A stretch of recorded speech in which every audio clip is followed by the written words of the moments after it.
All right, we are live. Yes, awesomeness. All right, well, what's going on, everybody? Brian Cole here, soon to be joined by Harry Campbell and Randy Shear, better known as the Uberman. We're actually very excited. This is the first time that that we've done any kind of hangout or public meeting for you guys.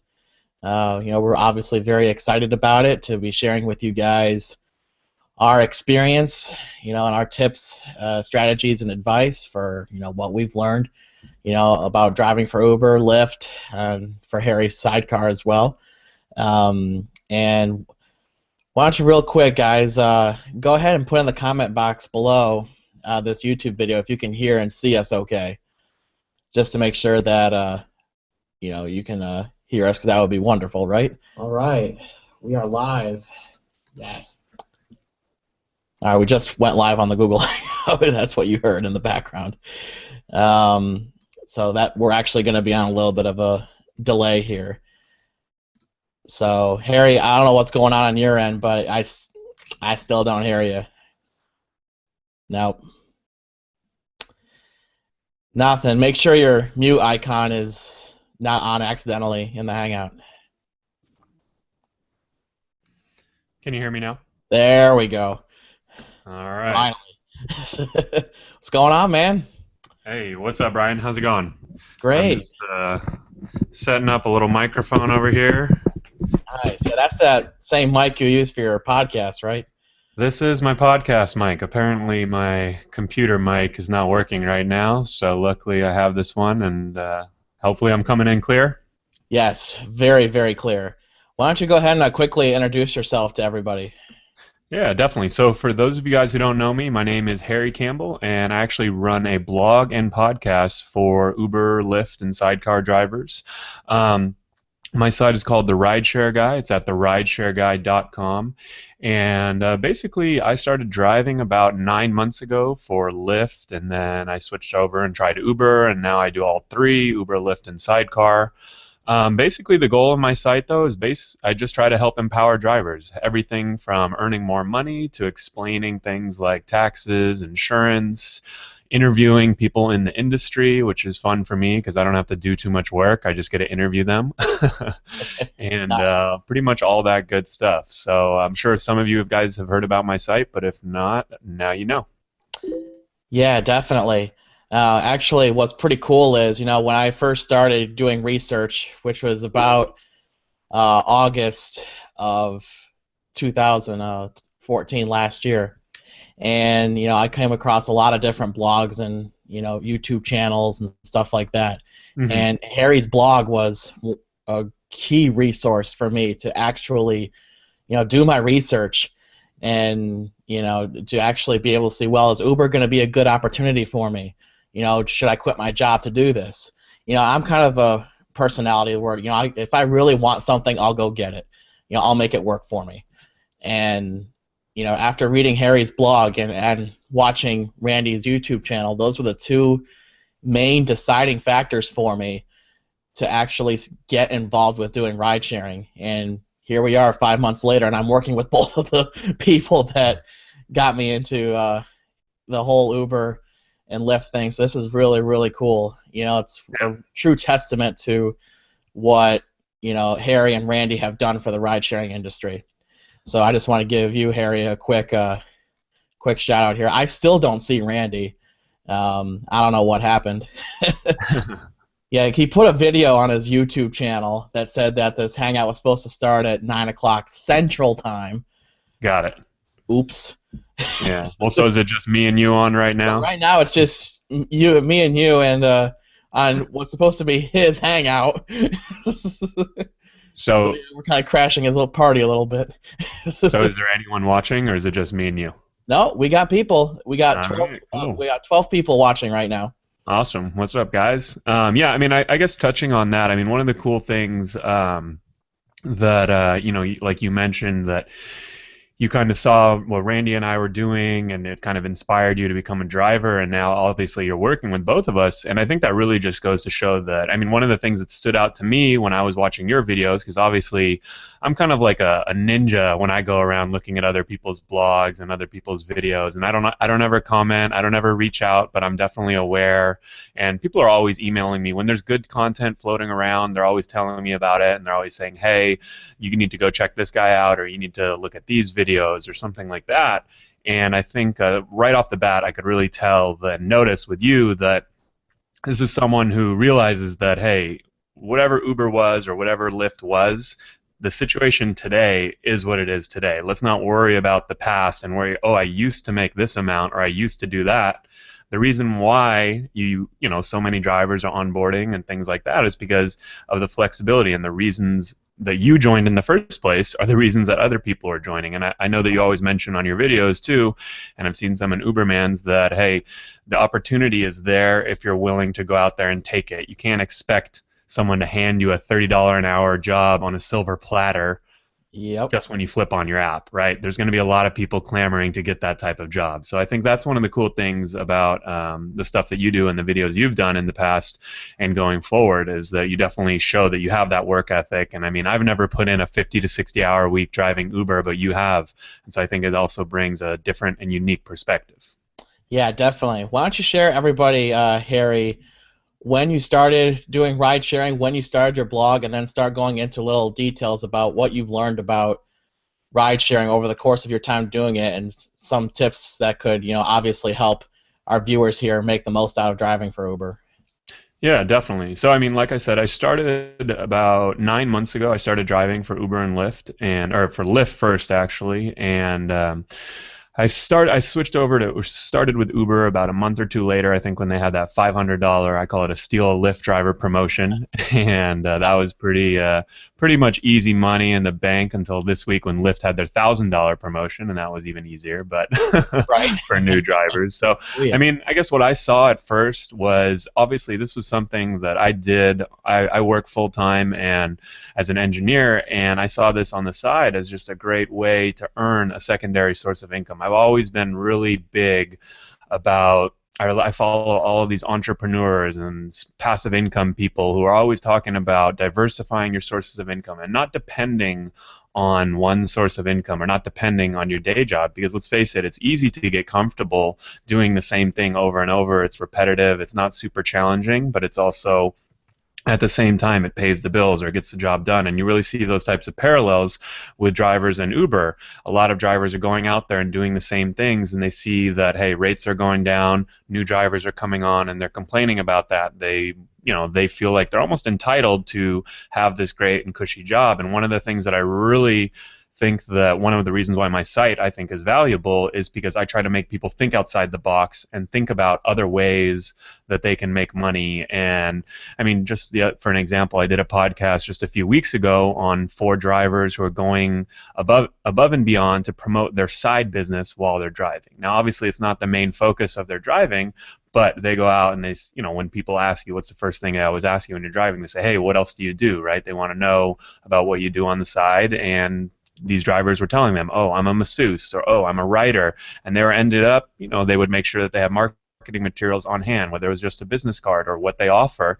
And I mean, some of them weren't making thousands of dollars a month off this, but they were definitely getting extra clients and promoting these extra services, because a lot of people don't realize that you really make this instant connection when someone gets into your car. They see your picture, they see your rating, and you don't need to take advantage of them, but at the same time, you want to be able to offer them more than, you're a connector of people, right? You're connecting people. Maybe you don't even get to sell them a service, but maybe you can network with them, and in the future, someone that they need to be put in touch with, or they can offer you a job of some sort. So it's really all of these side benefits that I love looking into. I mean, rideshare driving is obviously so much more than just turning on the app and driving people from A to B. And I think Brian definitely embodies that too with a lot of the stuff that he's doing. And he definitely goes in. I mean, a lot of the videos he does are pretty in depth, and I think it's pretty cool thing for everyone.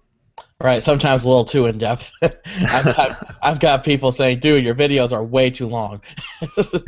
That's always been me. I've always Well, been able to drag things out pretty easily and well, be I able to go think into. I did a survey at the beginning of the year for all my readers, and one of the things I asked them was about my podcast, and everyone told me it was too long because I was going in the 30 Yeah. to 40 minute, sometimes 40 to 50-minute range, and it was just too hard though. I tried the next podcast, and boom, it was like 55 minutes. So I'm not very good at keeping it short, Oops. but I think when the information is there and the content's there, hopefully people will be able to enjoy it and also get, more importantly, get something out of value out of it. So I think that's the Right. most important thing.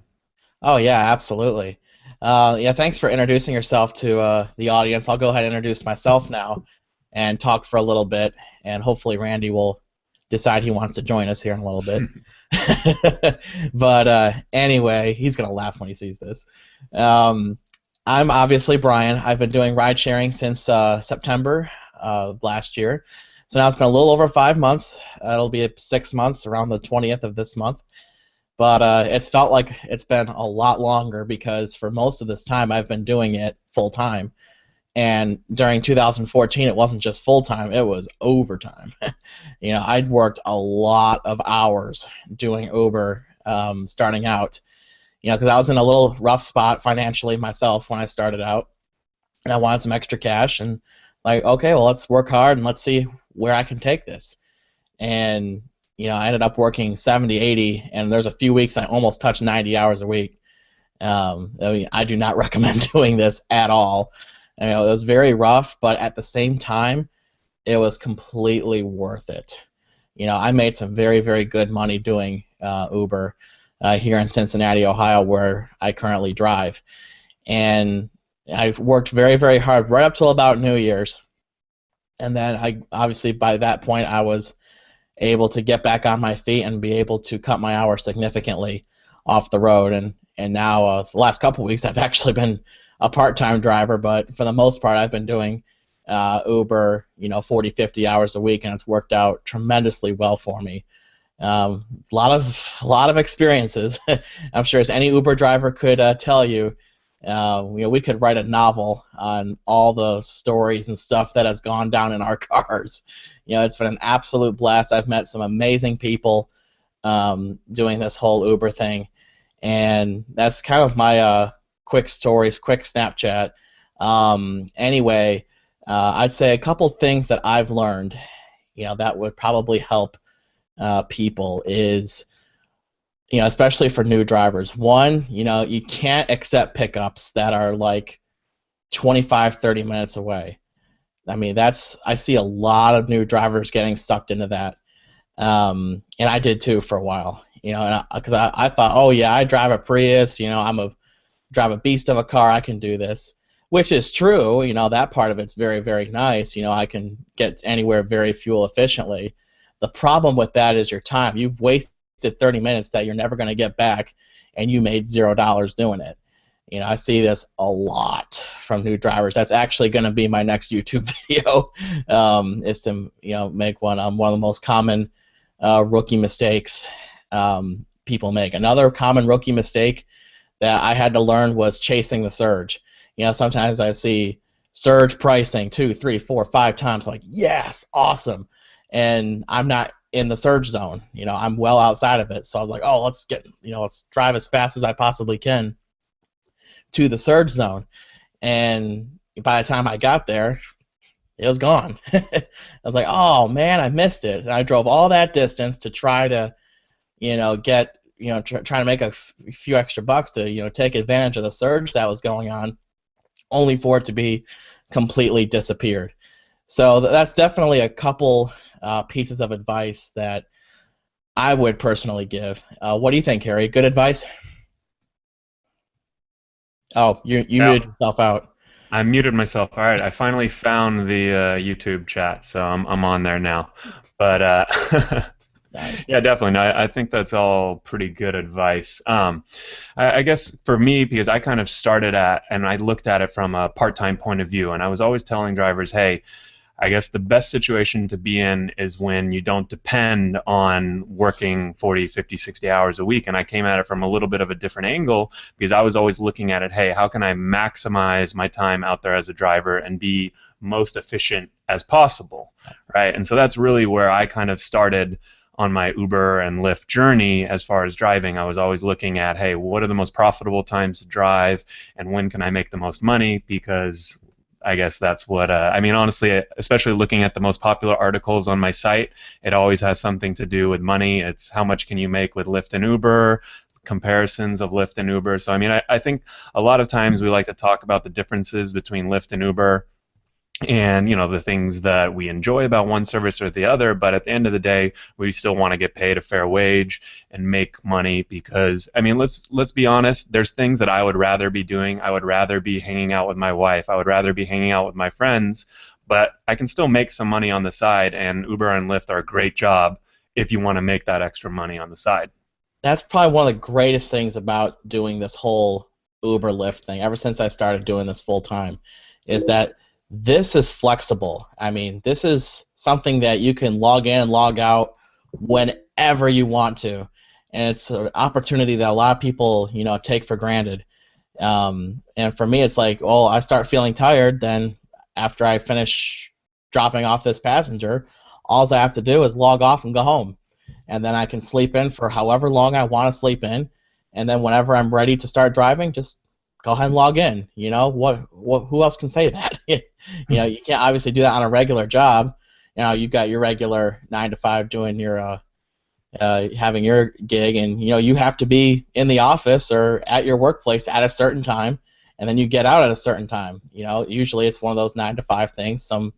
There might be some variance in the hours there, but there's no flexibility in that. It's like 9 o'clock's going to come around whether you like it or not. And the thing about Uber and Lyft is you can come and go however many times you want to, whenever you please. And that's been a great thing for me, especially when I was doing my 70, 80, 90 hours a week.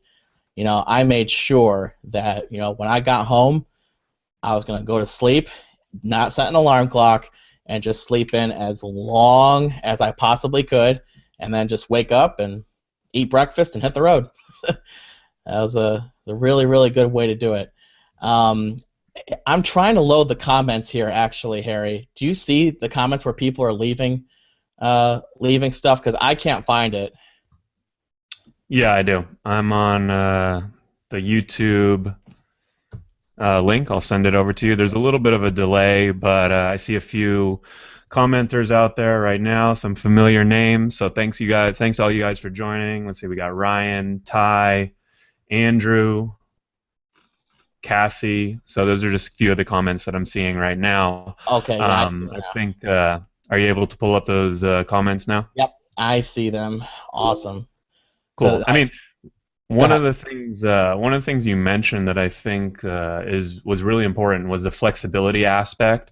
There really aren't a ton of jobs in general. I mean, even minimum wage paying jobs where you can have this type of flexibility. And I think a lot of drivers maybe don't realize that what is their competition like as far as other drivers. These are a lot of drivers who are part-time, they're doing other things, they're moms, they're working, other jobs, they're retired, they need just to make a little bit of side cash, right? So there's all these different people and from different walks of life. And I think that's one of the things that we need to keep in mind as far as who are the other drivers out there, because I think if any of you guys follow my stuff or Brian's stuff, that I try to stay really positive about the whole situation. I mean, as a driver, and if it wasn't something that I thought could make me money, or if it wasn't something that, frankly, that I even enjoyed, I wouldn't do it. And I'm really not the type of person to complain about something. I'm either going to figure out a way to make it work, or I'm going to do something else. And I think I figured out a good way to make it work to help people at the same time. And so I think that's just definitely something you guys want to keep in mind. All right, I think we see all the commenters now. We're on a little bit of a delay. We'll have to fix that for the next one. But I see all the commenters now are saying thanks for the shout-outs, and they finally realized that you're now on the comments. So we can probably engage these guys in a little bit here. Yes, absolutely. This is my first time actually hosting a Hangout live. This is pretty cool. I've hosted plenty of webinars in years past, but never in a format like this. So it's Yeah. definitely something new, and we got 16 viewers now. That's actually a lot more than I thought was going to be on this Hangout. So definitely, guys, thank you so much for coming out tonight and hanging out with us. And yeah, let's go ahead and let's start looking at our comments here and start taking some questions. William asked, how long does the application process take? Uber's is pretty quick. I got approved within a couple weeks. Now, it could have been a lot shorter because I waited after they submitted my background check, and I didn't email them back following up. And if I had followed up with them like a day or two after they submitted the background check, I probably could have streamlined that process a lot quicker and got approved pretty quick. So the application process, at least on the Cincinnati side, was pretty quick. What about you, Harry? Yeah, no, definitely. I mean, I think probably a lot of drivers right now are wondering about the Lyft application process since we had that huge $1,000 bonus. And I mean, it was pretty funny. I actually got a call from someone in the marketing department or something like that at Lyft, and they said, "Hey, Harry, you're one of our top referrers. I just wanted to contact you and let you know about this $1,000 promotion we're having today." And I said, "Yeah, I kind of know about that one. I already have about 20 emails, bunch of Facebook posts and tweets and everything." But I mean, I guess I actually applied with Lyft first because the application process was so easy. I didn't need to get my car inspected. I just met up with a mentor on one of my lunch breaks, and from everything that I remember, I guess the background check, the background check now isn't initiated until after the mentor ride with Lyft. Before, it used to be initiated as soon as you applied, but they were finding that a lot of people that applied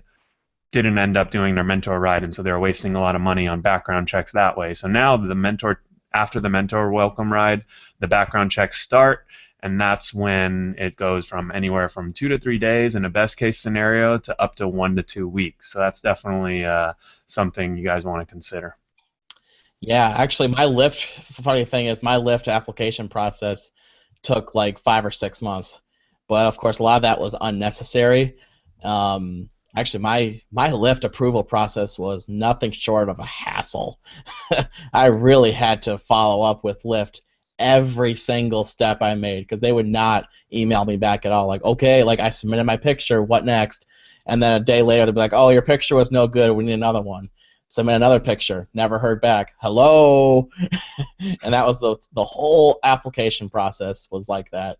But eventually I did get approved, and once I got approved, Lyft, the whole thing about hassling with Lyft, that was the last time I've ever had to deal with them in that way. It's been actually really nice driving for them.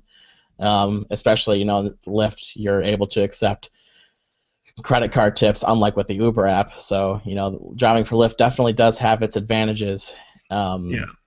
Yeah, definitely. I mean, I think that also speaks to, on the whole, experiences, with one company or the other might be, in a certain way, but you're always going to have little situations. I mean, I talked to a driver just the other night who basically gave me the opposite. He told me the opposite. He says, I love Lyft because they never email me, they never bother me. With Uber, it seems like every single day they're hassling me for this or they're hassling me for that. So I think a lot of times the best way to go about, if you're considering driving for Lyft or Uber, or maybe even something else like Postmates, right? I think there's really no substitute for firsthand experience. I mean, I've been doing a ton of mentor rides for Lyft lately, and the one thing that, I actually released today on my site, I actually just released a guide for everyone that basically you can pass out to your mentees, because I was finding that a lot of these mentees have the exact same questions, and I was really it wasn't very efficient how I was doing my mentor sessions. I was spending a lot of time with them, 30 to 45 minutes, but I was answering the same questions over and over. And a lot of these questions are going to be answered after your first few rides. I mean, they're asking, how does this work? How does the app work, right? I mean, you can take a ride as a passenger,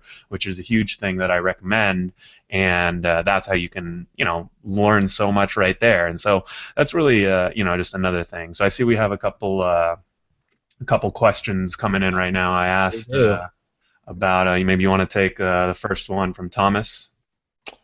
Okay, I don't see that one. I see one beforehand from Jose. Yeah, he's asking about the Premier Driver Rewards Program. He wants our opinion on that. Oh, you're way up there. All right. Yeah, so I think so we had a couple questions. Let's see. Thomas, he's saying, my question is about the miles you put on your vehicle. How can that be profitable? Resale value is just gone. So what do you think about that? Well, obviously, that's something that we have to accept. Where if you want to become a Uber driver, you're gonna put miles on your car, and that's just something that drivers just have to be okay with. Now, as far as like wear and tear and gas is concerned, obviously every car is going to wear and tear, but it's going to also depend on a lot of gas mileage. I'm lucky; I drive a Prius, so I get 40 to 50 miles a gallon, which is fantastic, and that definitely lowers my overhead costs considerably. But you still can't escape the depreciation argument. So yeah, I mean, obviously it's going to rack up miles on your car, but at the same time, it's more important, especially if you're a part-time driver, to be driving the hours where there tends to be a lot of business, where you can clear a much higher profit margin. Like the surge times, like the bar rushes. Here in Cincinnati, like the average bar rush, you can do anywhere between $20 and $35 an hour during that time, and that's a great time to actually make some decent money. Because actually, I'll share with you real quick. This past weekend, I only worked 8 hours. That's it. Because I've been obviously working on quite a few side projects. One of them we'll obviously introduce later on this Hangout. But at the same time, those 8 hours, my summary came back today, and I did $32 an hour in fares. So take 80% of that. That'd probably be about 26 or so dollars an hour. And that's a considerable profit margin for that short period of time. And I think that's the best way to go about it, because even on as Uber continues to cut the fares, it's becoming very more difficult to clear any kind of noticeable margin, especially on the lower rates. Would you agree with that, Harry? Yeah, definitely. I think I'm just double checking that you're on the same page with me in the stream. I'm at 26 minutes and 5 seconds right now. That's a great question. I'm not paying attention to that actually. Okay. Well, I mean, either way, yeah. I think, especially with this question, you can't think if you're going to be driving and putting a ton of miles on your car, then you're probably not thinking about resale value a whole lot. I mean, Right. resale value is going to come more into play if you're buying a car and you're only putting 5 to 10,000 miles. So if you're looking at cars and things like that, now I'm definitely not an auto expert, but I just look at it from more of a practical point of view, right? You know that you're going to be putting a lot of miles on your car, so if you are a full-time driver, you want to take that into consideration and think about cars that are going to be very economical, right? You probably aren't going to want to go for something that is going to be on UberX, but is going to require high maintenance and high costs and high fees. So those are really things that you want to take into account. Maybe if you can step it up to Uber Plus, and then maybe that premium is worth it to get a nicer car. But in general, if you're on UberX and you're competing with a bunch of Priuses, or you're competing with a bunch of Toyota Camrys that have really good gas mileage, and you're driving a BMW that doesn't qualify for a higher service, your expenses are going to be a lot higher. So I think it really also depends on how many miles you're driving, how much time you're putting on your car. I mean, I drive a nicer car. I drive a Lexus SUV. I got a nice little family discount on it, and from my Nice. parents. But so at the same time, it wouldn't make a lot of sense for me to drive 40 to 50, 60 hours a week, because I'd just be killing my car with that. But part time, if you can really shoot for the high earnings hours in the $20 to $30 an hour range or more, then it does make sense, and it really isn't putting a ton of wear and tear on my car, because I'm able to share those expenses with my everyday driving. Absolutely. Yes. Hopefully I answered your question, Thomas. And our next question is from William. Who is the best company to drive for now? Uber is real hot in San Diego, but people say Lyft is better. Harry, your take. All right, so let's see. I think when drivers are first getting started, they always ask me, "Oh, should I drive for Uber or should I drive for Lyft?" I do a ton of articles on Uber Very versus common Lyft. question. Start with Uber, start with Lyft, right?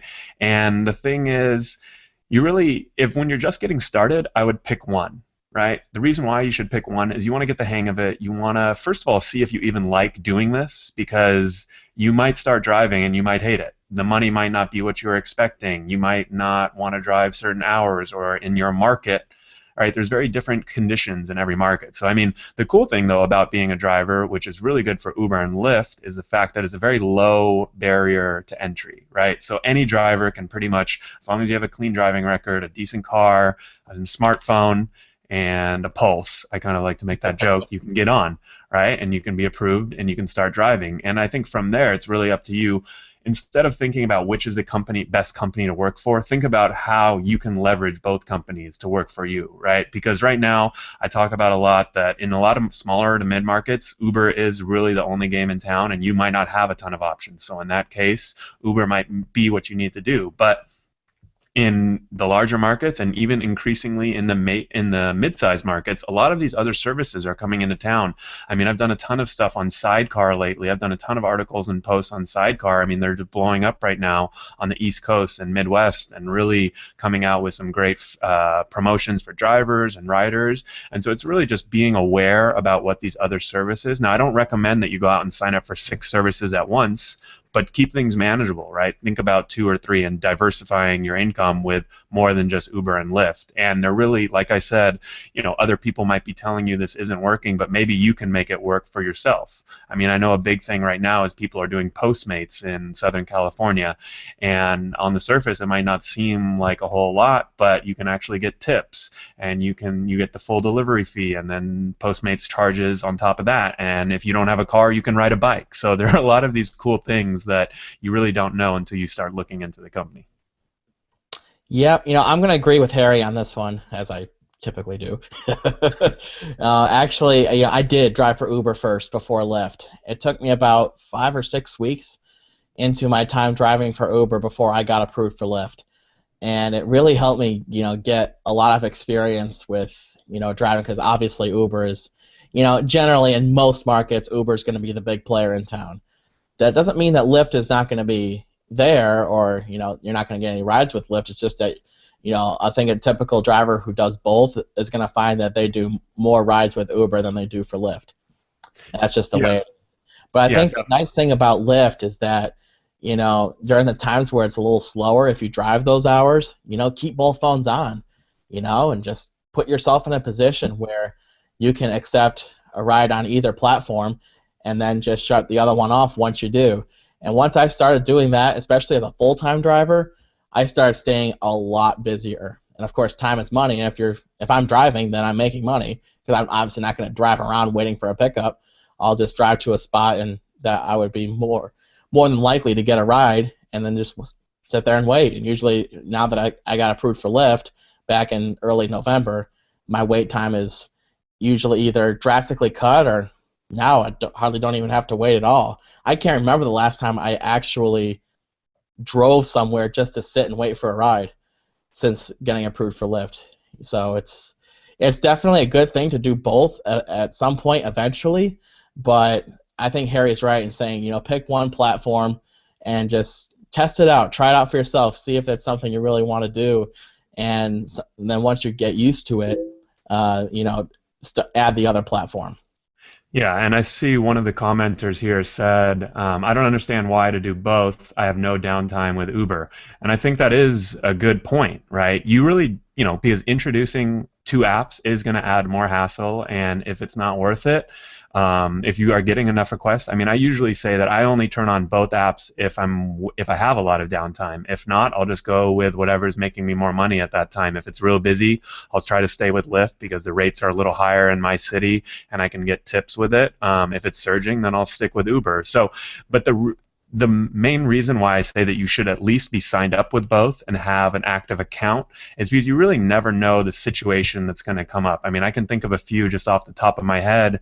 A few people have emailed me about when they get their car vomited on, and a couple people told me that they got their car vomited on either on the side or on the inside, and they went and they wanted to get the cleaning fee, but they wanted to also keep driving that night, so they scrubbed it and cleaned it themselves and then went back out and drove, and Uber emailed them back and said, hey, we're not going to pay you excuse me, for this vomit fee because you did rides after you say that this vomit happened. Now, in that case, right? What are you going to say to them? You say, well, well, shit, you're probably right, right? So in that case, you might want to switch over to Lyft so that you can still get that cleaning fee, Right. and then you still can do rides for the end of the rest of the night if your car is clean enough to go, or maybe it's just on the outside and no riders will notice, or something like that. I mean, other times I know people have emailed me and said that, hey, my account got shut down for some reason, like I didn't put in my insurance, and then it takes a day or two to update. And in that spare time, maybe you need to go out, and maybe you won't make as much with Lyft, but it's better than making nothing. So these are all just the reasons why you always want to have these diversified sources of income, because even if you don't use them regularly, you can at least have the option. Yes.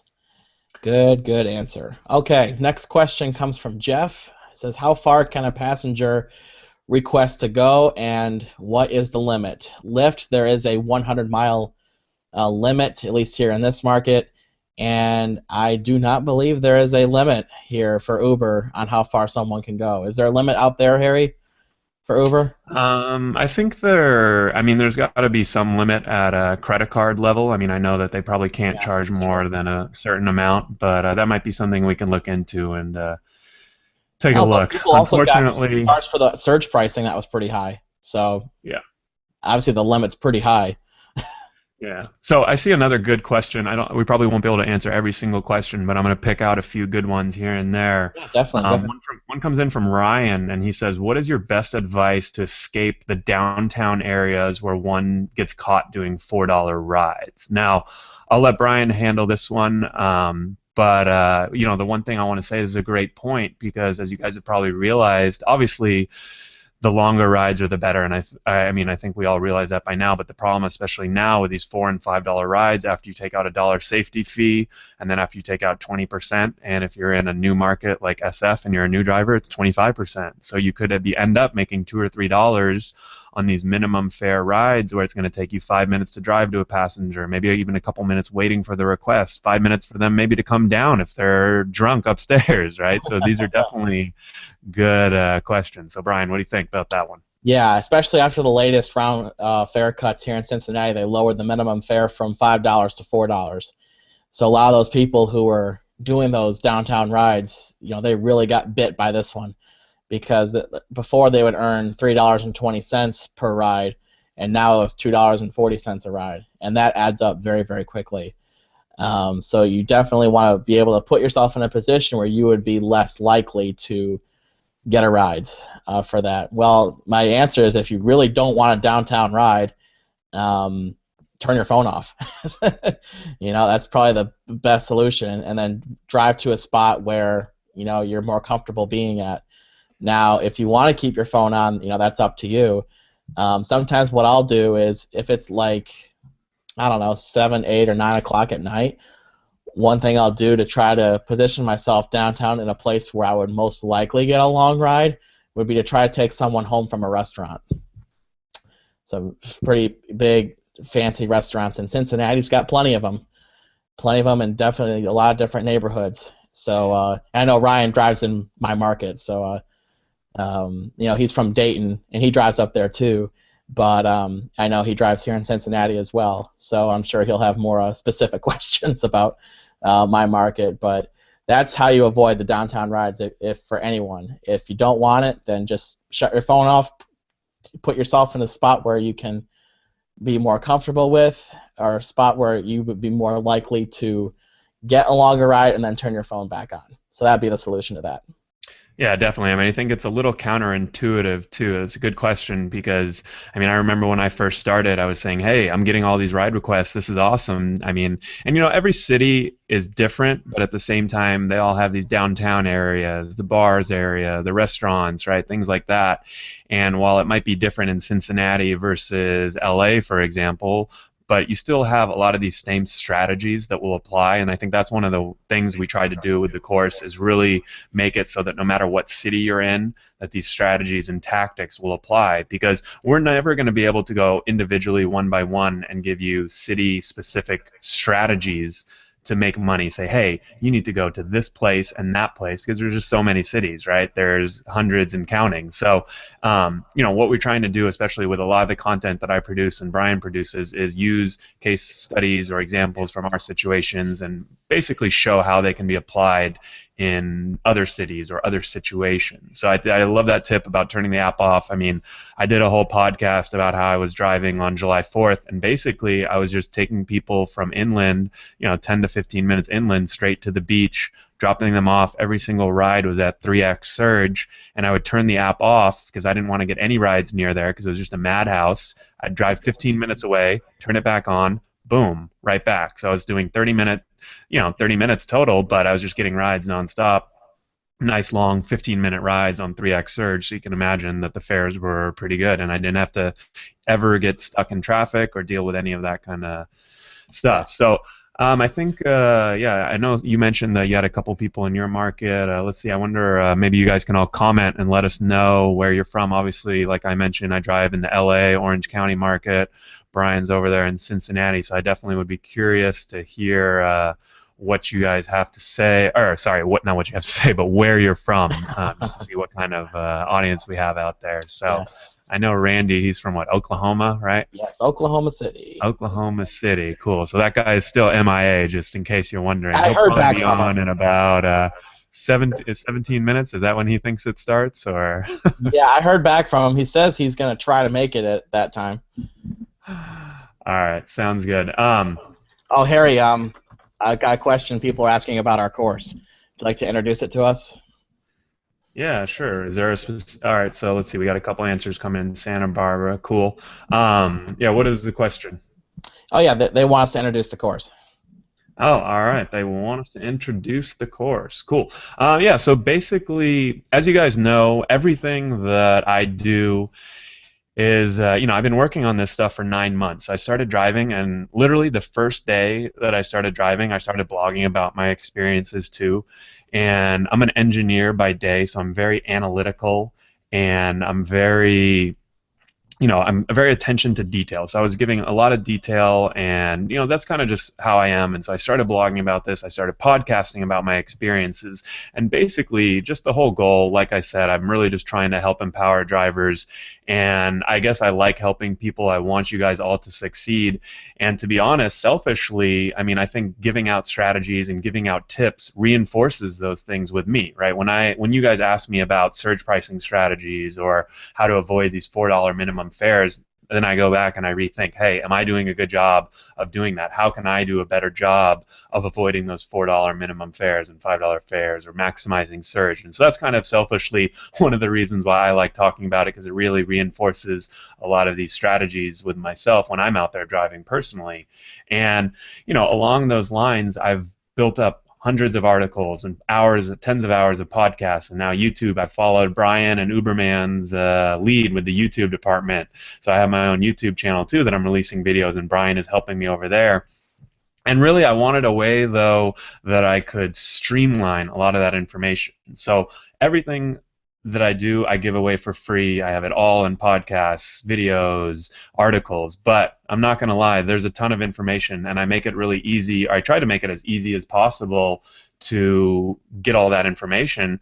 But at the same time, it's still, if someone is just getting started, or maybe that you don't have the time, or you don't want to go and wade through all that information, that's basically what this course is for. If you're willing to go out there and really do the research and invest your time, we're basically looking to market to drivers who are willing to invest in themselves and invest in their career.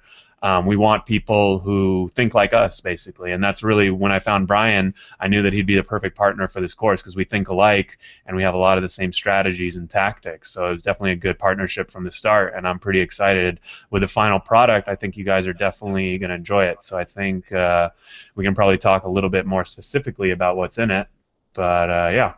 Yeah, definitely. We want to create a course where, we can take a new driver who has no experience whatsoever, and we understand that Uber, they'll give you a few tips and pointers about maybe like what you should do, as far as maybe carry stuff in your car, but they will not give you any kind of advice or tips on actually going out and getting rides. Like, they'll just throw you out there. And that's why Harry has his blog. That's why I have my YouTube channel. That's why Randy has his YouTube channel. We want to be able to help drivers, who are brand new or very experienced, wherever you fall in that category, and be able to say, hey, look, this is some training, this is some tips, advice that we've learned, and we don't want you to struggle as a new driver. We want you to be able to find those trips, and make money with Uber, make it something that can work for you. So, we have our course, we have a standard course, we have a gold course, and our standard course, is for the newer drivers, to actually, get them started off on the right foot. We tell you how to get 5-star ratings. We start explaining what you should bring with you in your car, what to leave home. We also go into some basic strategies and get you started on the right foot on how to start getting those pickups. And then on the gold course, which is our meat part of the course, where we actually go into great detail. This is more for intermediate to advanced people, who really want to make the most out of doing Uber. We go into the deep topics like surge pricing strategies, which is a big one because maximizing surge right now, especially with all the fare cuts, is something you definitely want to be taking advantage of. And we go into great detail into how to make the most out of it and stuff that I've learned and stuff to do and stuff not to do during the surge times. We also, give advanced strategies. We give tax advice, stuff like that. And we do have a link for this. So for you guys who are watching on the Hangout, if you look in the description box below, we're offering this course right now, the gold course, for $97. The standard course is $37, but the gold course includes the standard course, so you get both. And right now it's available only for you guys tonight because we're actually launching this next week. We're holding a special hangout just for you guys to give you guys first access to our course, which will be at MaximumRidesharingProfits.com/Uberman. So if you go through Uberman's link, and it's right in the description box below the video, you can definitely take advantage of that. And Harry, why don't you explain to people why should people take us up on our offer tonight? Yeah, I mean, definitely. You brought up some good points, I think, especially as far as, we wanted to create this course that was really going to be of value for everyone, whether you're beginner, intermediate, or advanced. And I think especially one of the things, I used to be a volleyball coach, actually, and every year at the beginning of a season, we would always go over the fundamentals. And I think that's kind of what I had in my mind when we were creating this course. We want to basically provide, whether you're intermediate, beginner, or advanced, we want to provide the fundamentals, the starting block. And I do think the introduction course, there's going to be some topics that you've probably already seen or already know. And at the same time, though, I think those topics are super important. And there's going to be things that we talk about as far as ratings. And, a lot of people don't even know that with Lyft, for example, they calculate your rating based on the past 100 trips. And with Uber, they calculate it based on the past 500 trips. So I think I even give an example in one of the videos of how hard it is to bring up your rating with Uber, because when you think about it, if you're at a 4.6 and you've done 500 trips, it's going to take a lot of 5-star ratings to get up to a 4.7 or even a 4.65. So there's just a lot of these little things and the building blocks that you would think, right, when someone tells you, hey, how hard could being an Uber or Lyft driver be, right? You pick someone up and you drop them off, but there's so much more that goes into it, and there's all these pressures and different situations that you need to overcome, and riders that want to bring in alcohol and riders that want to squeeze in 6 people. So luckily, we've done all this stuff. We've talked about it all, and we got feedback, and we talked to all of these drivers and see what kind of issues they're going through, and that's kind of what we built the course around. We're trying to address and solve all of those issues in a very compact form where you guys don't have to wade through a ton of articles and a ton of podcasts and things like that and go through videos and go through forums and get your questions answered. So we definitely are excited about that part. Yes, absolutely. I just heard from Randy. He should be coming on any second. We should just tease him and give him grief when he comes on. Just mess around with him a little bit. But yes, Uberman will be coming on our call shortly, and we'll definitely introduce him. And he has gone through our course, and he'll definitely have some things to say to you guys about that. We've actually, as Harry said, we've had a lot of people go through this course. People from different walks of life, people who, people who drive for Uber, like Uberman, to people who handle taxes, to people who've created other courses. We've definitely given this course to several different people to, we want to hear feedback, because obviously this is Harry and I's first course. This is not my first course. I've created plenty of digital educational courses over the past couple of years. This is my first one probably in about 2 or 3 years. So I'm getting back into it myself. But we wanted to get people's feedback and hear, what they had to say, and the feedback has been really, really good. I think everyone that we've given the course to, they've told us that the content is there, the content is great. Now, of course, we've had people varying and giving their feedback on how we should deliver the course, but every comment that we've gotten, the courses, they said the content is there, well done, and that's something that I'm definitely proud of and stand behind, and I'm sure Harry does too, because we want to create something of value, something to actually help you guys make the most out of doing Uber and driving for Lyft. Yeah, definitely, definitely. I think so. Hopefully, we'll have Randy come on here and the Uber man. And I think I told everyone in the chat window maybe if they start getting a little chant going, he'll come on sooner rather than later. Right. Oh, too funny. But yeah, so do they have all of the links that they need to get there? I mean, I see here on the YouTube live stream, there's a link in the course notes if you want to take a look. That it is. Yeah, we have a special landing page for the Uberman fans, and I think maybe we can also type it into the comment section too. Let's see, I think I saw one interesting question just come in, maybe while we're waiting here. Yeah, let's definitely take more questions. All right, I don't know what Ty is talking about, but he says if we're lucky, we might even see Randy punch out a passenger. I'm not sure what that's in reference to. But that's a reference to one of his videos that he made. He got assaulted one night by a passenger. That's a little scary. All right. So Paul is asking about what about advertising in your vehicle to make more money? Now, it's funny that he asked this question because I've actually seen a couple companies. I mean, I guess one of the things about my site is that I come across a lot of interesting ideas. I'll say some good, some bad. Some are just from passengers, and some are from actual companies that people are doing little startups and things like that. And actually, one of my readers reached out to me. I'm going to post a link in the comments right now, but it's it won't let me post it, but I'll send that out later then. But anyways, there's a Fiverr gig that someone sent me, and it was actually some guy. I think it was just interesting, not necessarily something I would do, but it really combined a few of the things that I talk about, kind of being an Uberpreneur and promoting other businesses. But this guy actually set up iPad in his car, and he charges people on Fiverr to advertise, and he has a rotating banner ad. So, I mean, for me personally, I think it's a little bit much, a little over the top, and I don't think I would personally do it. But there's definitely these companies that are looking into things like that and providing, whether it's ads or product placement. I think that's one of the cool things going forward in 2015 that a lot of drivers might not be aware of, but I'm going to give you guys kind of the inside scoop right now that there are, in 2014, we really saw a ton of companies exploding, Uber, Lyft, obviously, but also a lot of the smaller ones, a lot of the niche companies. I mean, I don't know if you guys have heard of them, but obviously big ones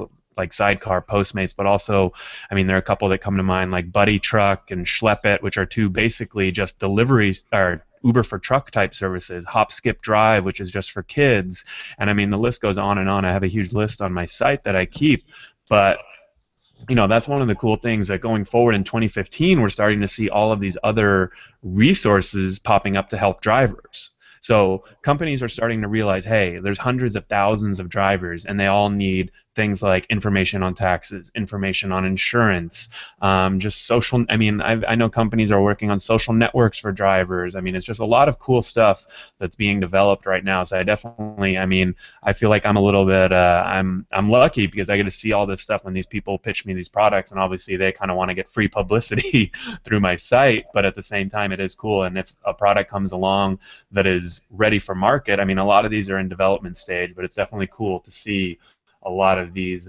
products that are popping up for drivers, and even more importantly, resources that are popping up for drivers. I was just in San Francisco the other day, and I met with Manny, who runs a company called Groove, and it's actually a driver's clubhouse in San Francisco. And right now they're working on getting funding, and they're looking to expand across the nation. And I mean, ideally, I think, they're charging a membership right now, but I mean, they have people sleeping there, they have people eating there, and having just events and resources. I'm partnering up with them for a few things, but going forward, they might have companies come in and sponsor it so that it's completely free. And there's all these ways that and companies that are coming out right now to support drivers. So it's definitely cool. Yeah, absolutely. Good question. All right, we got other questions coming in here, and okay, I've got it here. Let's see. It was I had it. I just lost it. Let's see. Da-dun, da-dun, da-dun. Can you guys talk about insurance? It makes Uber a non-profit organization.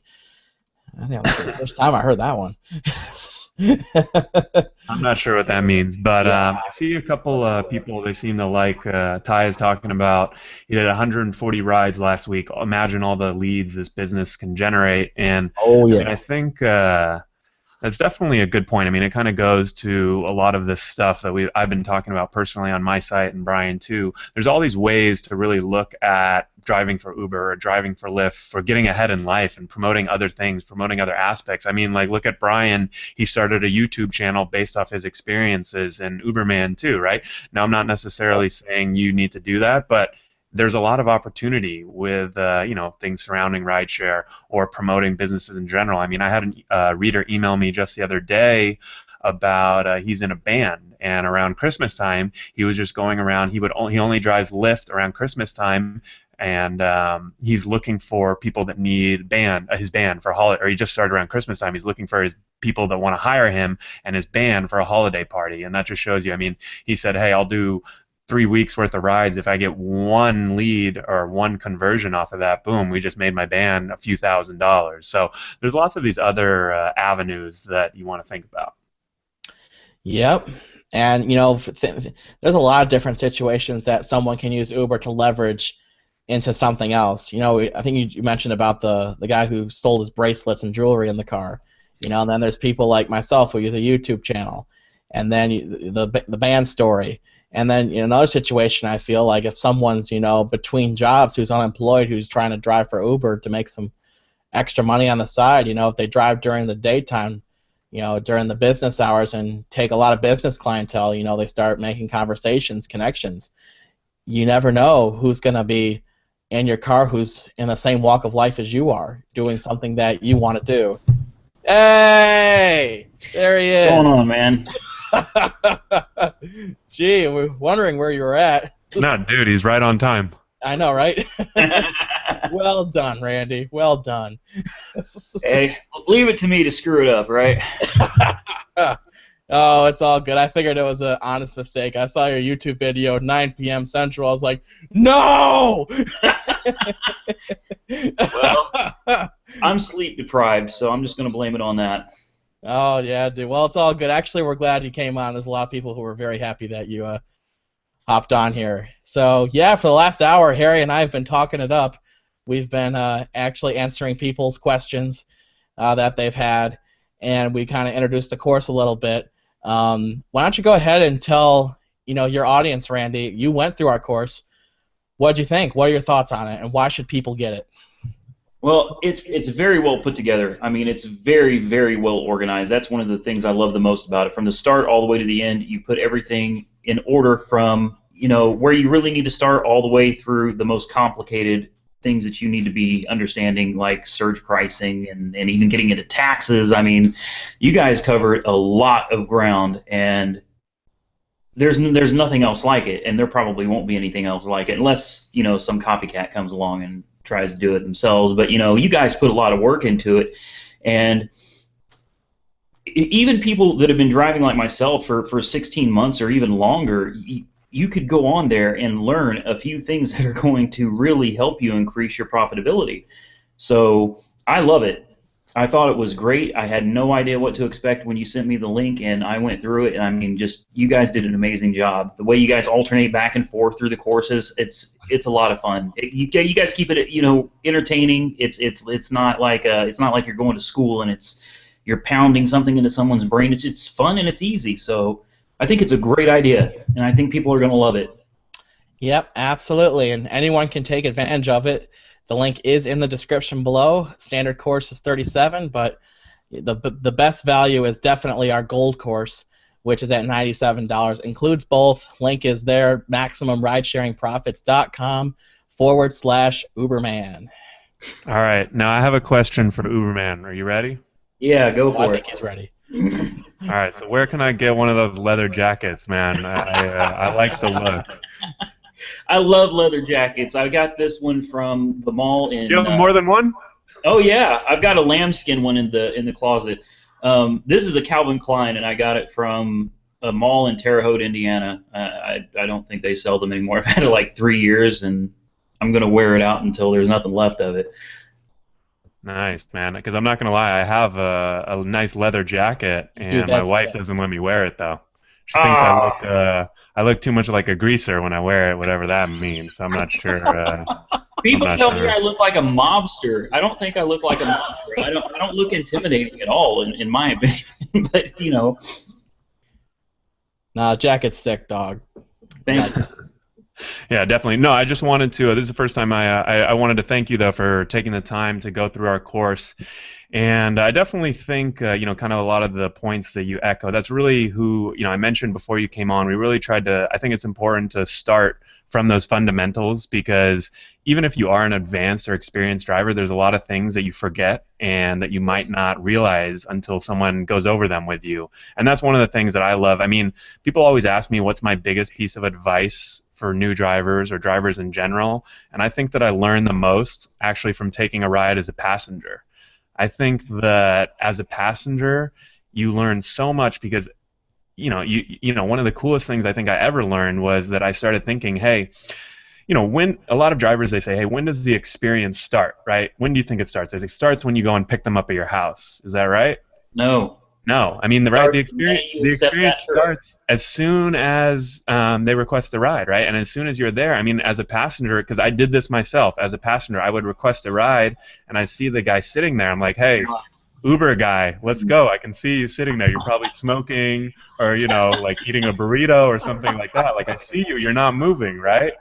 And a lot of drivers, they wonder, hey, why am I not getting these ratings that I need, or why am I not providing the service, or all of these different issues that come up. And it's because I know that a lot of them haven't gone out and used the service themselves. And so that's kind of, we use a lot of these tactics that we learn from driving, from taking as passenger. I call it market research, right? Hopefully it'll be tax deductible. Yes. I still got to talk to my CPA about that, but and my CPA is myself, so that's the other problem. But so I think there's definitely a lot to be said about from kind of going through the course from the beginning all the way to the end, and I think there's going to be a ton of value for people like that. Was there anything that stuck out? Why don't you give us one thing that you liked? And in the sake of being fair too, why don't you also give us something that you didn't like too?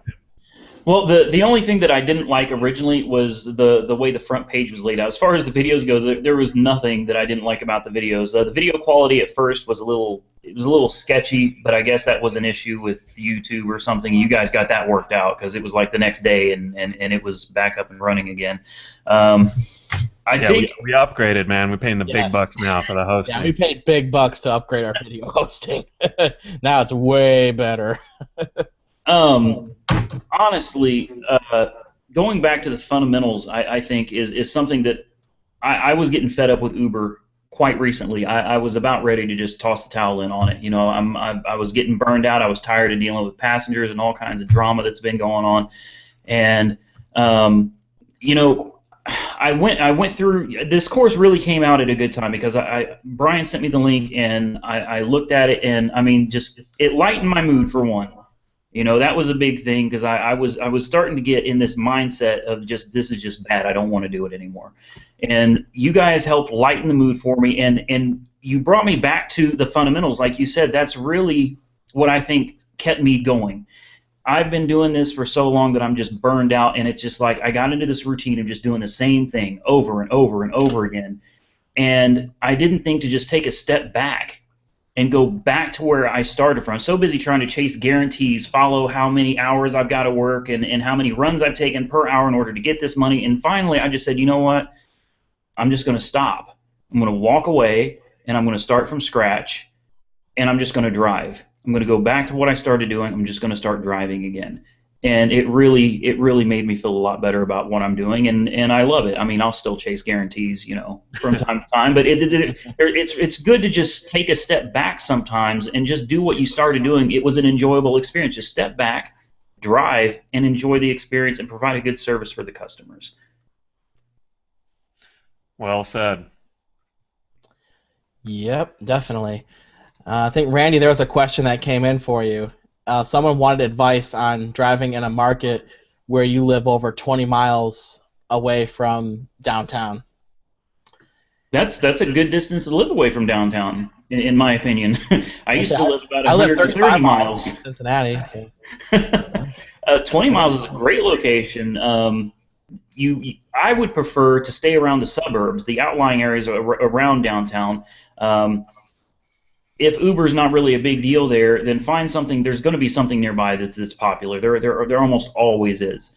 You're going to get long runs from those areas all the way to downtown, and once you're in downtown, a lot of those runs are going to be short, back and forth, minimum fare runs. But sometimes you get lucky and get runs back. But I think a town like that, 20 miles away, should be perfect for Uber. Yeah, definitely. See, I live 35 miles from Cincinnati, which I just put in the chat, which, that's a little far from the city. If I had lived 5 or 10 miles south of here, I could probably almost every day get a ride into the city. Right. But I live just far enough north and in a part of town where, it's very family centric. It's not the party crowd, definitely not the party crowd. So you're not going to be able to take those long rides for people who want to go to the bar that night. There's not many bars around here. People, if someone wanted to really go to a decent bar, they'd have to go a lot closer to the city. So on Friday and Saturday are the days that I'm most likely to catch a ride from my house or near my house into the city. And that's probably the best advantage. If you find yourself living in a situation where you're that far away from the city, that's the way to do it. Because the more empty miles you drive, the worse it is. And then the more, if you can bring someone into the city, a place where you're already going to go anyway, that's how you make the most out of, doing Uber. Those empty miles kill you. Oh, yeah. Definitely. And I think we have a nice variety of people on this chat that are from all over the U.S. And I can speak to, I guess I'm here out close to San Francisco, so I kind of see all of these services that are emerging first. And obviously Uber and Lyft like to test things in L.A. and San Francisco. So I can already tell you that, the cool thing is they're working on problems like these. I know that Uber and Lyft, the drivers aren't their priority, but they are trying to make their systems more efficient.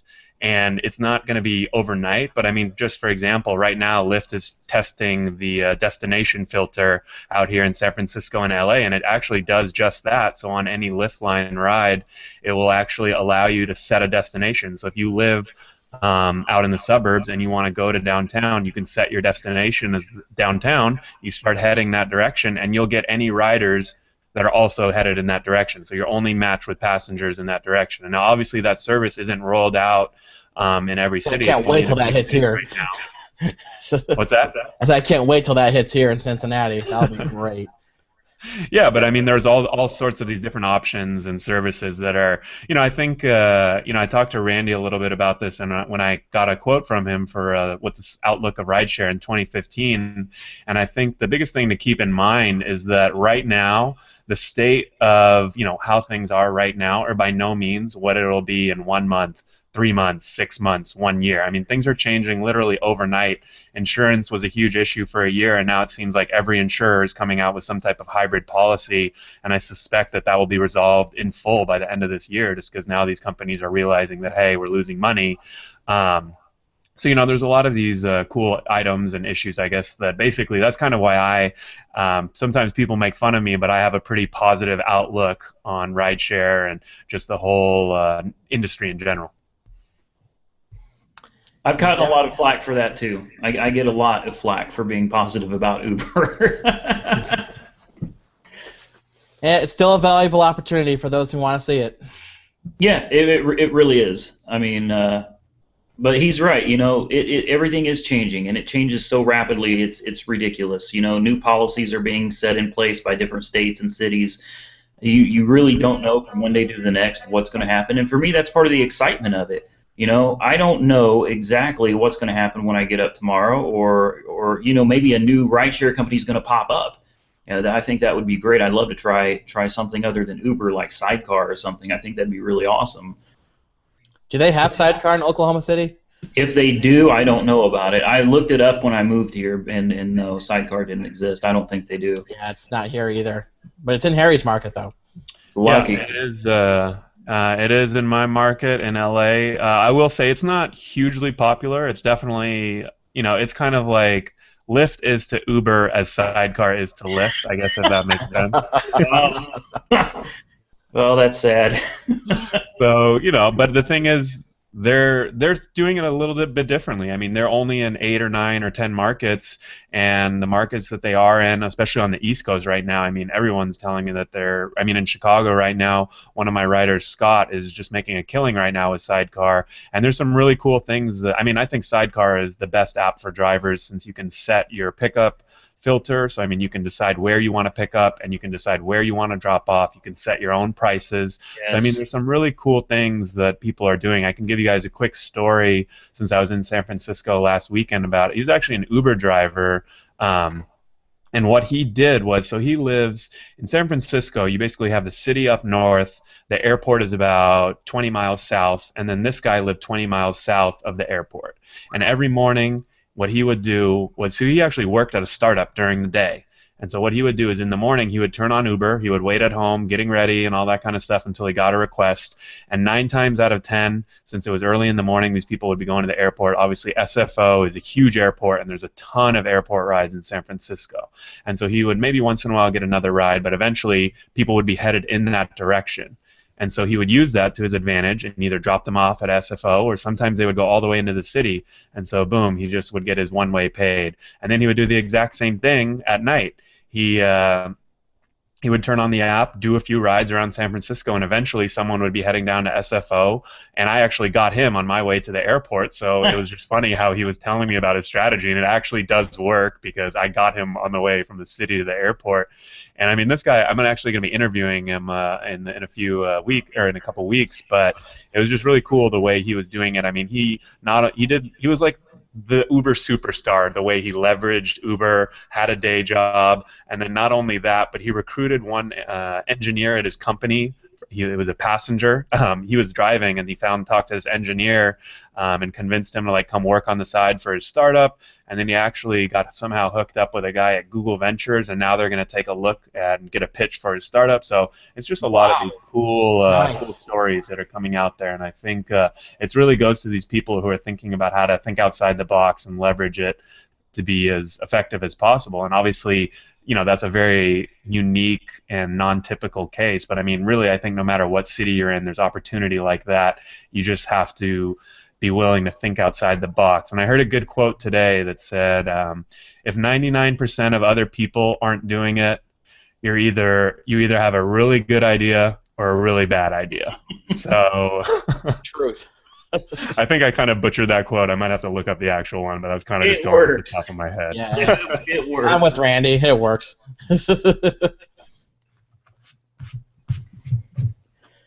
Well, I think that's the other thing about ride sharing is there's a lot of opportunity out here for things other than ride sharing, because your buddy that's getting ready to get interviewed with Google Ventures. I mean that's huge. And would that have happened if he hadn't been ride sharing? No. I mean maybe eventually, maybe not. But I mean you meet. So I have met executives. I have had people try to hire me privately as their personal driver. I mean you meet.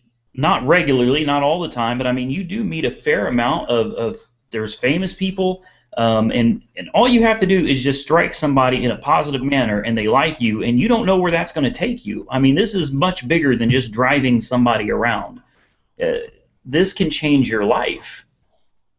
Yeah, definitely. I have a quick funny question. Why don't we go around and say the most famous person you've ever taken as an Uber driver? So it might be someone we've heard of, it might not be, but let's hear it. I don't know who it was, and it wasn't just one. Okay, it wasn't that they weren't that famous. It was our baseball team, the Oklahoma City Redhawks. All right. I took a group of them on New Year's Eve, not this New Year's Eve, but the one in 2013, 2014. I took a group of them back to their hotel, and one of them broke my window.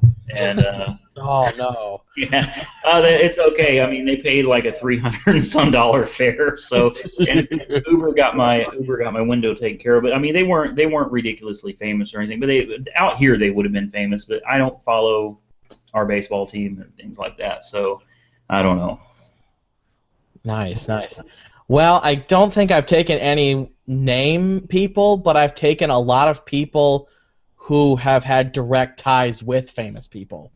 That counts. Yes. Yeah. So, like, I've picked up someone. Cincinnati has primarily has one airport, but they also have one really small airport where it's basically private jets only.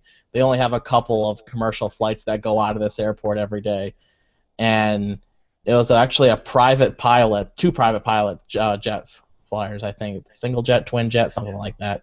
I'm not good with airplanes, but anyway, they said that basically they drive or fly a high-end private jet service where they take name celebrities like everywhere across the country. And they said literally, like, if we told you who we took, it would be violating our contract with them. We could be fired. I was like, nice. Wow. And I picked him up right at the private pilot entrance at this small airport. And that's basically what that airport is primarily for, is for private jets and obviously famous people coming in. So, yeah, I've had stories like that. I had one story where it was about 4:30 in the morning, and I go pick this guy up, and he's a local Channel 9 ABC affiliate anchor. Like, he's the one on TV. He's just like, my car won't start, and I have to be on the air in like 15 minutes. So go fast. See, that's pretty much what he told me. He's like, dude, go. That was pretty funny. So I drove him to the Channel 9 studio here in Cincinnati, and we actually had a really good conversation about, Uber and stuff like that. So those are the kinds of people that I take. Pretty cool, pretty awesome. I've taken over 2,500 trips now in the last 5 months, so I've obviously met thousands of people doing this. So you definitely meet a lot of different people, a lot of cool people like that too. Yeah, I think we have a couple comments coming in right now, and let's see, Ryan says he took the starting St. John basketball team. They all fit in his Prius somehow after they whipped Xavier. They celebrated at the Waffle House. Of course. Waffle House. Yes, that's the perfect place to go celebrate. Yeah, and then let's see, Ty, he says Paula Abdul in Montecito, so I think he drives over in Santa Barbara. Nice. Montecito is kind of like a ritzy community over here in Southern California. I think Oprah has a house there, actually. But yeah, and then we have a lot of, the cool thing is, for me at least, like, I'm kind of a nerd, so I think taking these little local celebrities is really cool. Like you mentioned, Brian, like, oh, you have a news anchor in your car. Oh, that's awesome. Like that's kind of happened to me a few times here and there. And these little local celebrities, and like Uberman said, he took the guys from the baseball team, although he doesn't know their name, but he does know that they are local heroes or superstars. And I think that's kind of speaks to really the experiences that you can have as a driver and how they can vary so much from one ride to the next. You could get like 4 drunk douchebags, and then you could get like, someone famous or semi-famous. So it's just funny. I think probably the coolest one for me was similar to Uberman. I actually didn't even know who this guy was, but I picked him up near the airport, and I was talking to him. This is in L.A., and he was telling me how he's a singer, and trust me, I picked up my fair share of singers before, or wannabe singers at least, and this guy was saying, yeah, I sing for this band called Macklemore and Ryan Lewis, and I was like, oh, I've heard of them. I've heard of them. Actually, pretty good. Yeah, I was like, oh, and I figured he was just some backup singer, and then I looked him up. I think his name was like Ray Mack or something like that, and he's the guy who comes in on all the songs and does the chorus. So he's actually like an integral part of the songs. I think one he goes like, Oh man, I'm not gonna sing it, but oh, boo! All right, you want me to sing it? I think he comes into the chorus. And goes, I'm just where messing. do we go now? Something Yeah.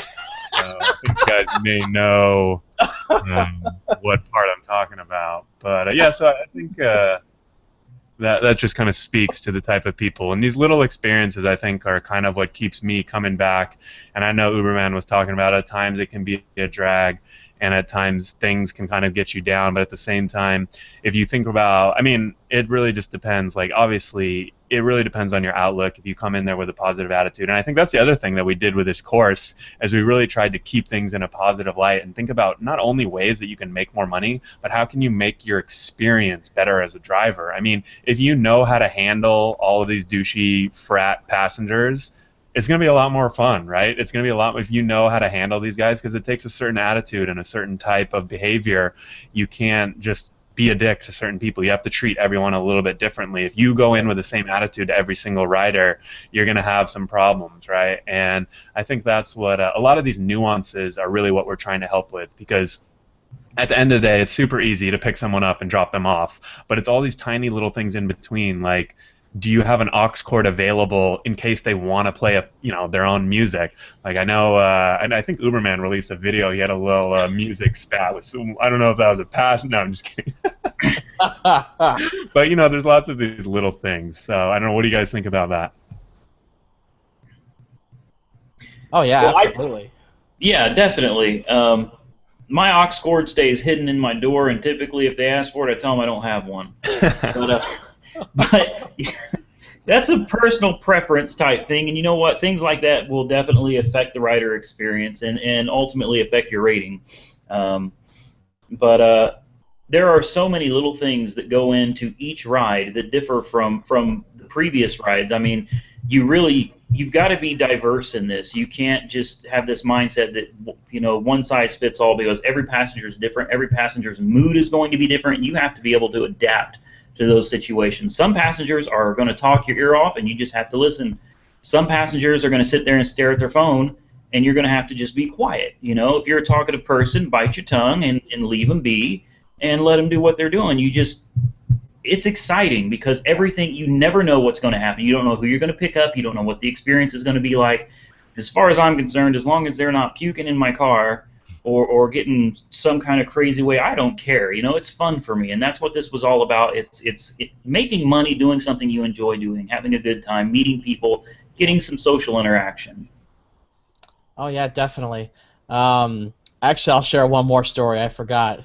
I'm not sure if I told you guys this. This was on my channel a long time ago, towards the beginning. I actually picked up 3 people after a Cincinnati Bengals football game, and I picked them up from this high-end restaurant, and they wanted me to be their personal driver for like the next hour, hour and a half. They wanted basically for me to sit down and just wait for them. They were like, "Oh, we're gonna go to Applebee's, we're gonna go party and stuff." But they eventually tell me those 3 guys were in business together, and they had just sold their business in northern Kentucky for $45 million. And they went to Applebee's to celebrate? Well, they were at a more expensive restaurant when I picked them up, at one of the higher-end restaurants here in Cincinnati. But, yeah, they wanted me to be their driver, and I was like, well, I'm not sure I want to get paid. I think at the time it was like 25 cents a minute or something, just to sit for an hour. And they're like, "Oh, why don't you come in with us?" I'm like, "Well, it was really busy. It was after the football game. It was surging." And like, "Well, we'll give you $50." I was like, "All right, well, hand me the tip, and we'll consider it done." And then they're like, "You know what? Here's 100. Take it." Wow. Fresh, crisp $100 bill. And I was like, nice. So then the Applebee's didn't work out. We actually went somewhere else. But I actually partied with them, and I didn't drink. I don't drink. I've never drank in my life. But I sat down and had fun with them, and they paid for my dinner, and they said keep the trip going while we were eating dinner. So that's probably one of the best, if not the best, ride-sharing experience I've ever had. Paid for dinner, $100 tip, plus the trip. Where the whole trip lasted like an hour and 40 minutes. Rideshare experience of a lifetime right there. Yes. Oh, absolutely. Every now and then you'll get a story like that. It's one of those things that you'll never ever forget. Awesome. Sounds good. So we've definitely peaked out on our viewers. We actually peaked out right around 28, 29 people. That's actually a lot more people than I thought were going to join. I'm going to go yell at all my subscribers and the people on my Facebook page because I expected more of them than this. Actually, before you came on, Randy, we only had about 14 or 15. Since you've come on, it's almost doubled. Oh, there's an ego boost. Thank you. I needed it. I know, It's been a right? rough day. Oh, yeah.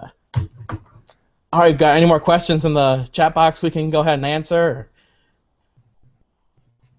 I mean, I think, let's see, we got a couple people just commenting about their biggest tips ever. And Uberman, can you see the chat box, or are you just hanging out on the Google Hangout? Yeah, I don't know anything about Google Hangout. I just clicked the link that Brian sent me, so I don't see anything. Here, Randy, I'm going to Facebook this to you real quick. Just make sure you pause the video when you start it or when you load this page so that, our stream doesn't load live and we hear the echo. Okay. I just Facebooked it to you.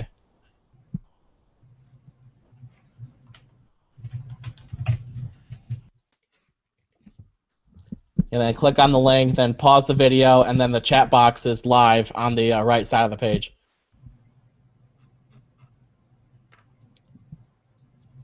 Yes. And also, just a side note here, guys, if you have not subscribed to Randy or I's channel, definitely do so now. You can definitely, this channel is being hosted on mine right now, so all you have to do is just click on my little icon on the top right portion of the video and then click subscribe, and you'll be following all of my updates. And definitely do the same for Randy, and if you haven't followed Harry's blog yet, therideshareguide.com, you'll definitely want to follow him. Remember, these guys, now that we have a lot more viewers on, like way more than we actually first started the call, I'll share again that, Randy and Harry are the two biggest reasons why I got involved doing ride sharing. I followed Randy's channel. I followed Harry's blog, very religiously, very, very closely. I want to get all the information, details that I possibly could, to make my decision to go full-time into doing Uber. And, after I did my research, I was like, you know what, this looks like a good opportunity for me, and I made the most of it. And now 5 months later, here we are. I'm working with both of these guys now. It's very, they've been extremely helpful in my journey and for me learning all about what Uber is. So if you are not following these guys, you have to follow them. So definitely get on Randy's channel and on Harry's blog for sure. And let's see. What do you do if too many get in and refuse to get out? That's a good question. Yeah, actually, I had this question come in from an emailer just the other day, and one of the things I told him was, because obviously it's kind of, you really want to think about how you can diffuse these types of situations, and the thing I suggested to him was, he was always saying, well, you guys are going to have to call an XL, and I can't take you. And I actually asked this question to Rez from R3Z Solutions, who does training for a lot of Uber deactivated drivers. He does it over in 40-plus markets. So basically, I deferred to the expert and asked him this question on my podcast. I think it was episode 5. But I asked him this question. He said, what you want to do is basically say that the best I can do right now is wait for you to call another UberX. Right? So instead of saying that, hey, I can't do this or I can't do that, it's kind of like a customer service training technique that you say the best that I can do is wait for another UberX to come, and now we can go in groups of 3 and 3, instead of saying you're going to have to call an Uber XL and kind of being the aggressor in the situation. So it's really all about these nuances. So I don't know, what do you guys think? What do you do in that type of situation? Go ahead, Brian. All right. I'll guess that's like who's gonna go first? Well, because we know it happens a lot. And I mean, everyone Yeah. has their own way of handling these situations, and there definitely isn't one right way. But I think depending on your personality, too, you need to find something that maybe you're the type of person that just won't take any crap from anyone. And if that's what you need to go with, that's what you need to go with. You still want to be yourself, but figure out a way to diffuse the Right. situation. Absolutely. This actually happens more than I'd like to, unfortunately, because I drive the party crowd hours. There's a lot of people who will try to put five, six. There's actually one time someone tried to stuff 7 or 8 people in a Prius. That was a disaster. I said, no, absolutely not. I said, I got 4 seatbelts. That's all I got. I said, so guys got 2 options. And I told them I recommended ordering another Uber car, or they order an Uber XL. I told them, I said, when I was new, I kind of let this slide a little bit, but do not let this slide, because if you are caught doing that, that is a big, big ticket. Obviously, the ticket will depend on where you are and what the laws are in your state, but generally, it's not a good idea to get, caught, pulled over for having too many people in your back seat. And imagine if you got into an accident with too many people in your back seat. That's going to backfire on you really, really quick. In some states, you could go to jail for that. It's very, very true. Now, other situations, like if it gets heated in my back seat, like for instance, I've never kicked anybody out of my car, believe it or not, out of 2,500 trips. There have been times I've wanted to kick people out of my car. I'm pretty laid back. I have a very, very high tolerance for stuff. The closest time I've ever come to throwing somebody out of my car, it was actually a group of people at the Bar Rush. And this was a very short ride, probably about a mile, mile and a half. The second they got in my car, it was an all-out cat fight.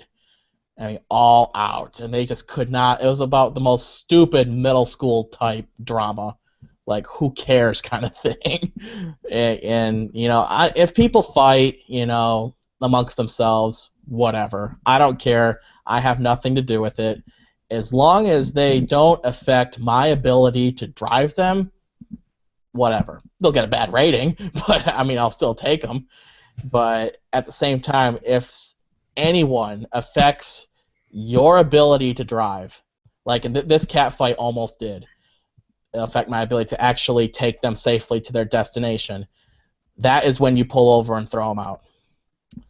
And you cannot put up with anyone who is affecting your ability to drive. Now, like I said, I'm laid back, high tolerance. It takes a lot to get to me to actually throw you out, because I am providing a service to people. I am making money on it, and if it's really, but at the same time, making money is one thing, but your safety is another, and you cannot take that risk if someone is truly affecting your ability to drive. Randy, what do you think? Well, as far as fitting too many people in the car, for the longest time I did that. I would go ahead and let them fit 5 people, and man, I really hate admitting it. When I had my Honda Fit little hatchback, I would let them climb in the hatch. I would tell them, well, I don't want the cops seeing too many people, so if you want to fit this many, you got to jump in the trunk, and 9 times out of 10 they would jump in the hatchback, because when I just gotten started, I was all about just having fun. Making money was good. It was great, but I was more about just having a good time and meeting people and just having a pleasant experience. But as I got a little more experienced, things started occurring to me like, what would happen if I did have a car wreck and I've got people in the hatchback, and what if somebody dies? There's a lot of repercussions from something like that happening, but the biggest one for me is, how am I going to live with myself knowing that I allowed this to happen and I could cost somebody their life? I can't do that. I can't live with that. So I came up. I do not condone lying, but when you're dealing with a bunch of drunk college kids like I do a lot, sometimes you've just got to come up with something on the fly, and that's what I did. I explain when they have 5 people, I tell them, look, I've got 4 seatbelts. I got pulled over a couple weeks ago. The cops pulled me over because I had one too many people in the car. He threatened to arrest me for, I came up with something. It was reckless endangerment. I just came up with that off the top of my head. I mean, I know it exists, and it sounds like it fits. So I told them that they threatened to suspend my license, impound my car, and throw me in jail. Because I'm held to a higher standard than just people driving around, because I'm actually making money and I am supposed to provide some sort of safety for these people. Yep. I'm to be held at a higher standard than just regular drivers. And you know what? A lot of times that telling them that works, they understand. And you know, you can always get off to a good start with, man, the cops down here. They're just so, you know, it's like a universal thing. Just, the cops. And they're like, yeah, the cops. They're all. So, you know, that's kind of how I get around it. I absolutely will not, under any circumstances, fit more people in my car than I can have seatbelts. I just can't do it. Has anyone ever tried to get it on in your back seat? And if they have, do you stop them? Yeah, in fact, it's never happened before until I got this new car, and it was a couple weeks ago. Of course, right? College town, like 3 in the morning. They wanted to go to Whataburger, and yeah, you know, it was awkward because they were. Okay, I haven't even done that in my car. All right, so the thought of somebody else doing it just, I was getting pretty upset, and I was trying to decide, you know, at what point do I look back there and go, hey, stop. This is a family car. This is not your bed. Okay, this is not how you behave in my vehicle. Ultimately, it didn't go any further than them just making out heavily, and you know, I got the trip over with as quickly as possible. I sped a little bit. I got them where they wanted to go. I took them home, and I got them out of my car, and I tried to forget about that whole experience. But you know, I don't know if it went too far. Yeah, I would definitely stop the car and tell them, you're getting out. Side of the road. I don't care. Not gonna happen. That's disgusting. You don't do that in my car, Right. man. I've had plenty of couples passionately make out in my back seat. This actually probably happens at least once a weekend. And you know, like I said, I do have a high tolerance for stuff like this. So, you know, I let them do it. I'm like, well, you know, I'm happy for them. You know, call it love or whatever. Lust, or Yeah, that too. It's like, you know, I'm very happy for them. I'm not gonna stop love, you know, because I tend to be a romantic myself. Aw, you know.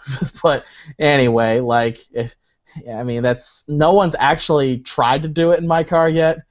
Yeah, I'm not really sure how I'd handle it, honestly.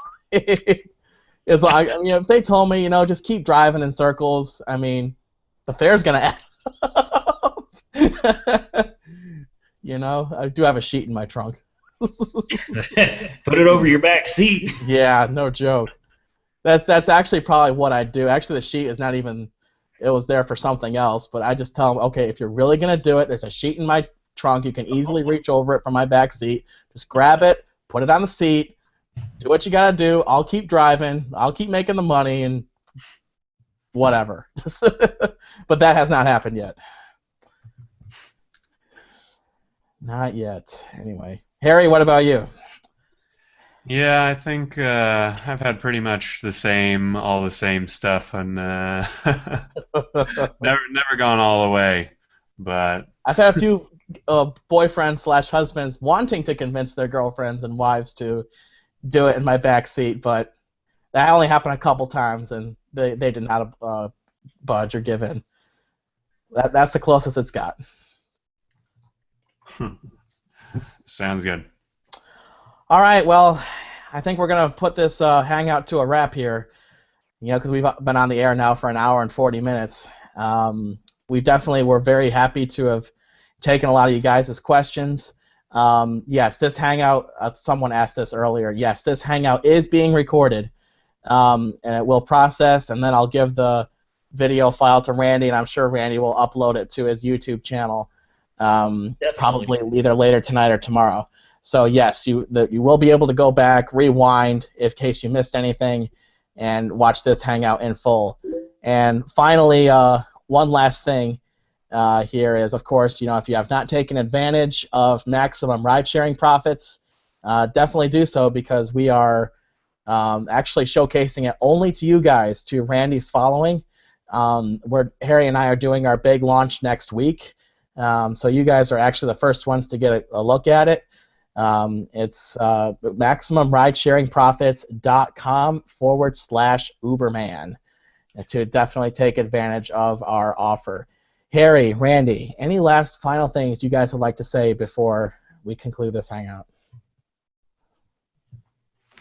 Go take the course. Yes. Seriously, it's worth the time, and it's worth the money. It really is. Yeah, well, I'm a little biased, but I'm going to have to agree.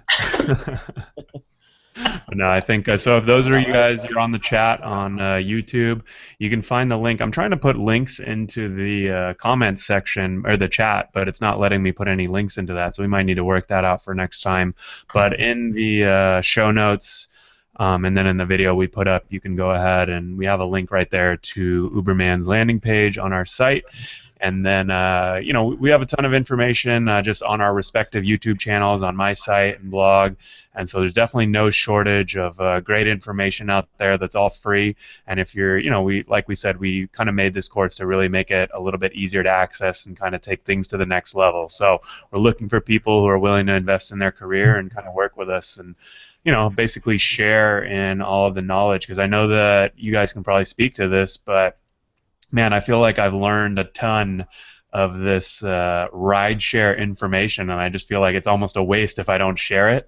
Yes, exactly. Like if I just keep it all to myself, it's like, man, I've learned all these little weird things. Like I know exactly how all these rating systems work in Surge, and it's like completely useless in life, except for when I'm driving for Uber and Lyft. So I've got to share it. So that's where I'm at. Yes. Randy, any last thoughts?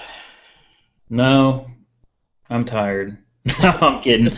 All right. No, seriously, guys, you guys really did a great job putting that together. It's really awesome. I really enjoyed going through it, and I appreciate you letting me be a part of it. Awesome. Definitely. I'm sure this will not be the last time the three of us get on a hangout together. Actually, if we had probably promoted this more, we probably could have gotten triple the viewers we got. So this was actually quite a good turnout, considering the circumstances. So yeah, definitely. Thank you so much for coming on, Harry and Randy. Definitely thrilled and honored to be, working with you guys and being on this hangout. And if you have any more questions, I got a YouTube channel. Leave a comment. Randy's got a channel. Leave a comment.